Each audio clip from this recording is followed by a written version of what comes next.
지난 시간에 이야기할 때 우리가 중국 문명이 5,000년이다, 반만년 문명이다, 뭐 이런 얘기들을 흔히 합니다. 근데 실제로 이렇게 5,000년이 더 됐네요. 1만 년 정도. 근데 실제로 우리가 이제 역사적으로 이제 보통 이제 이야기를 하면 기원전 1046년에 이제 주나라라고 합니다. 건국을 합니다. 우리 용비어천가에도 나온다 그랬죠. 용비어천가에 이 중국 고사를 예로 들고 조선 건국의 정당성을 이런 구조로 되어 있다고 했어요. 그 중국의 고사를 갖다 예로 드는 그게 이제 주나라 건국 역사에 관한 겁니다. 요거를 우리가 통상적으로는 중국 역사를 할 때 이렇게 문헌사나 사학에서 대개 이제 뭐 그 이전도 합니다만 거기서부터는 역사적인 내용들이 뭐 부분적으로 좀 부족한 부분이 있지만 거기서부터 시작을 합니다. 보통. 그럼 지금 이 기원전 1000년이니까 지금 2000년이니까 한 3000년 정도 되는 거죠. 근데 중국 문명 반만 년이다 뭐 1만 년이다 이렇게 얘기를 하면 대개 우리가 문명 얘기하면 농경에서부터 시작한다고 지난 시간에 말씀을 드렸죠.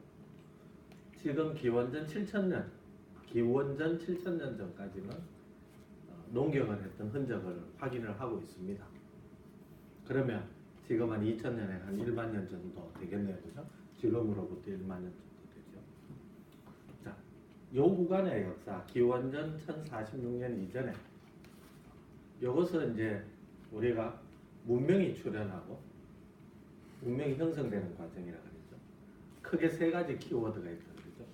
요 기간 안에 일어나는 일들은 주로 농경이 시작되고 그리고 도시가 출현하고 국가가 출현하는 요 세 가지가 키워드라 그랬죠. 그래서 통상 기원전 7000년부터 기원전 2000년 사이에 대개 국가가 출현하는데 되게 세 가지입니다. 요거를 고든 차일드가 얘기했다 그랬죠.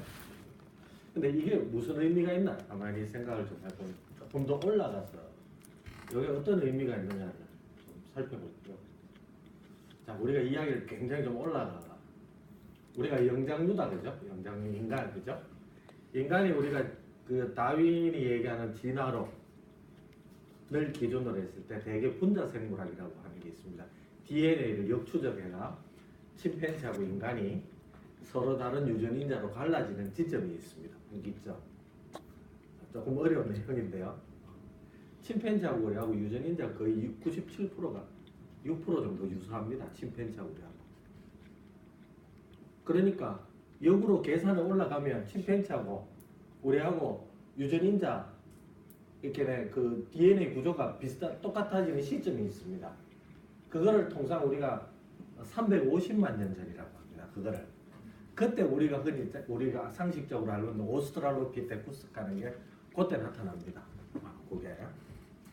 그럼 350만 년부터 인류가 우리가 이걸 호미니드라고 합니다.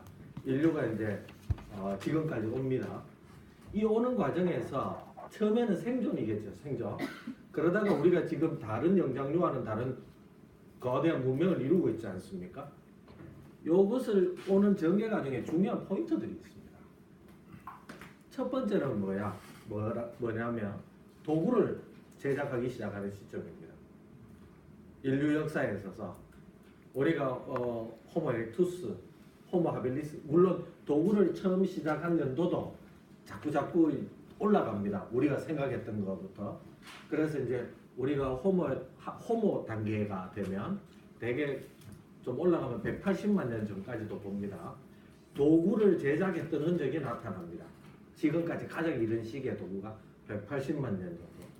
그러다가 이게 한참 지나서 호모 에렉투스 단계가 되면 불을 사용합니다. 이 불을 사용하는 게 왜 중요한 문제냐면 그 이전에는 인간이 그러니까 음식을 익혀 먹는 게 아니죠. 인간이 직립보행을 하고 이렇게 가면 굉장히 많은 열량을 필요로 합니다. 이 열량을 충족하기 위해서는 과일이나 수렵 채집을 통한 걸로는 열량 공급이 충분하지가 않습니다. 그래서 이제 동물성 단백질을 섭취해야 되는데, 요게 이제 우리가 지금 가축인이 하는 지난 시간에 말씀드린 거하고 같은 겁니다. 동물성 단백질을 얼마만큼 이제 섭취하느냐. 지금은 이제 섭취가 과도해서 지금 문제가 되는 거죠. 근데 이게 동물성 단백질을 섭취할 때 불을 사용해서 익혀가 먹으면 소화가 아주 잘 됩니다. 그리고 내장기관, 이런 몇 가지 포인트들이 있습니다. 그런데 가장 중요한 게 예를 들어 아까 말씀드린 도구의 사용, 불의 사용. 그 다음 단계에 인간이 이제 문화적으로 하는 우리가 농경이라고 합니다. 그럼 이 350만 년 역사 중에 이 문명이 시작된 건 어느 정도 됩니까? 350만 년 중에 350분의 1구간입니다. 지금 1구간. 그래서 이 고든 차일드는 혁명이라는 용어를 붙인 겁니다. 이게 신석기 혁명이라고. 그러니까 우리가 흔히 말하는 이 문명이 굉장히 오랜 기간 동안 서서서서 이렇게 온 게 아니라 180만 년 정도 전에 180만 년 전에 도구를 사용하고 불을 사용하고 그러고 나서 최근 1만 년 전에 완전히 획기적인 곡물을 섭취하는 패턴으로 넘어오는 겁니다. 지금. 그러니까 곡물을 우리가 지금 현재 누리고 있는 요 문명 구조는 350만 년 중에 1만 년 전부터 시작된 거라는 것이죠. 이해가 좀 되십니까? 그래서 우리가 지금 앞에 350만 년 전부터 하는 건 이제 고인류학이라고 합니다. 고인류학에서 하는 겁니다. 요 1만 년 사이에 굉장히 획기적인 변화가 일어나는데 그 획기적인 변화에 가장 중요한 세 가지 키워드가 아까 말씀드린 농경과 도시와 국가가 출연하는 겁니다. 자, 그러면 이거를 갖다 우리가 어떻게 접근하느냐? 강의 내용을 보시면 알겠지만 결국 그 변화해가는 중심에 누가 있냐면 인간이 있습니다. 인간이, 그죠?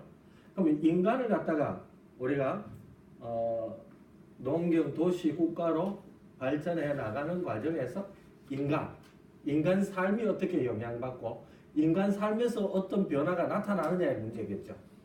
그렇지 않습니까? 인간이라는 게 결국에는 간단하게 예를 들어 고고학적으로 우리 구분하면 인간을 나누면 생과 사로 나눕니다. 삶과 죽음으로 나누지 않습니까? 인간의 모든 행위는 삶과 관련되거나 죽음과 관련되어 있는 겁니다. 사후에 그 인간을 어떻게 처리하느냐의 문제죠. 죽기 전에 인간이 어떻게 살아왔느냐의 문제입니다. 그러면 생과 사의 문제라는 거죠. 인간을 둘러싸고 있는 모든 걸 가장 간단하게 분류하면 생과 사의 문제입니다. 그러면 살았을 때 농경, 도시, 국가로 변화하는 과정에 살았을 때 삶의 형태가 어떻게 바뀌었느냐. 이해되시나요, 제 얘기? 그리고 죽음이라는 거는 농경과 도시와 국가로 변해 가는데 이들이 죽음, 사후 세계를 어떻게 이해했느냐 라는 걸로 나누어집니다. 그래서 우리가 지금 다루는 여기 지금 비주거형 대형 건물, 무덤, 이 얘기는 뭐냐면 간단하게 아까 말씀드린 두 개로 나눈 것이라는 거죠. 예를 들어 주거지는 삶의 형태죠. 삶의 형태가 어떻게 바뀌었느냐. 지난 시간에 농경마을 이렇게 보여드렸지 않습니까? 삶의 형태에 관한 겁니다. 또 한 부류는 뭐가 있겠습니까? 무덤이겠죠. 그들이 이 변화의 과정에서 무덤 구조가 어떻게 바뀌었고, 즉 무덤 구조가 바뀌는 것은 뭡니까? 그들이 죽음을 어떻게 받아들이고 또 사후를 어떻게 생각하느냐의 문제인 거죠. 그래서 다루는 거는 그렇게 두 가지를 주로 다루게 됩니다. 우리가 농경, 도시, 국가로 변화하는 과정에서 이 두 가지 패턴, 삶과 죽음의 형태들을 이해하는 방식을 인간들이 어떻게 확장해 갔느냐의 문제입니다. 이야기 더 어렵나요? 자, 그러면 삶의 형태.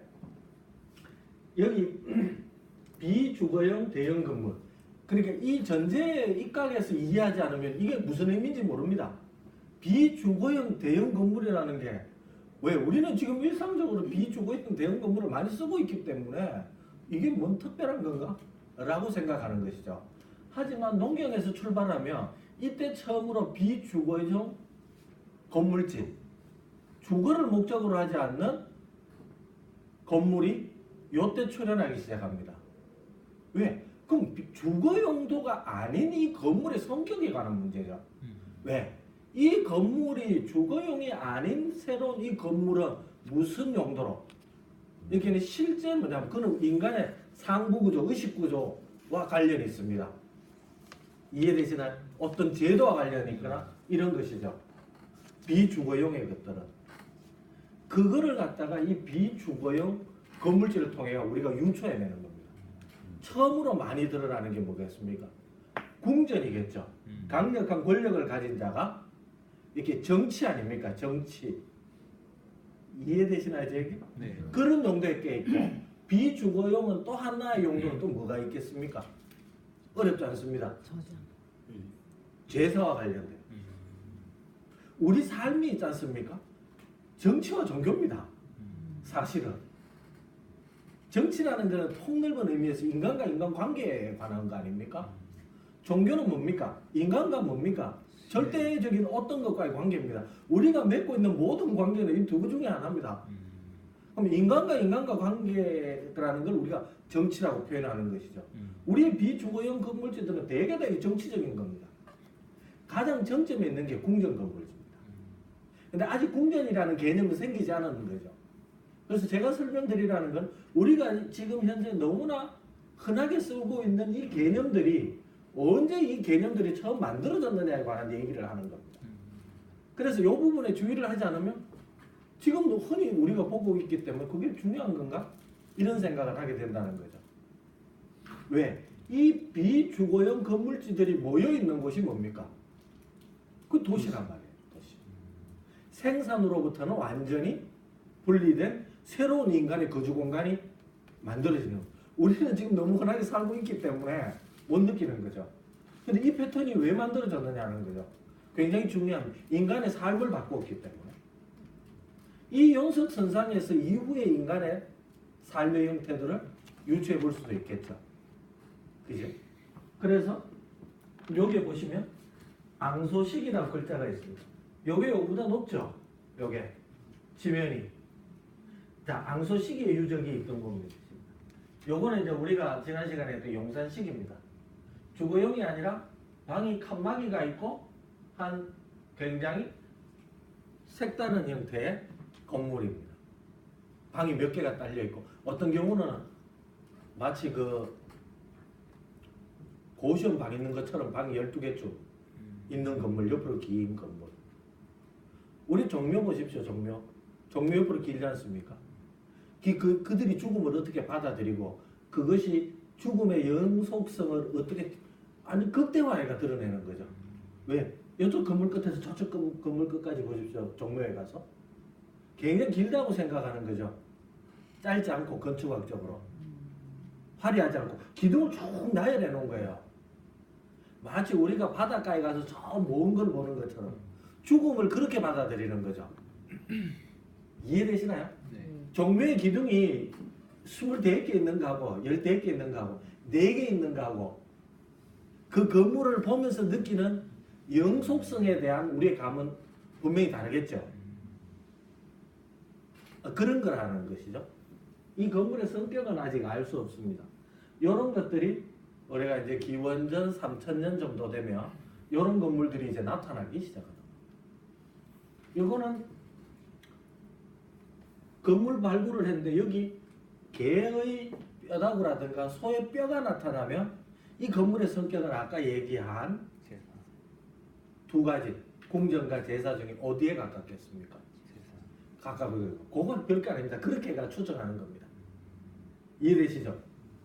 동물의 유체가 나타나면 왜? 제사에는 반드시 뭐가 필요합니까? 희생물이 필요한 겁니다. 제사에는. 그죠? 그렇지 않은 경우는 뭐겠습니까? 권력 구조가 관련돼요.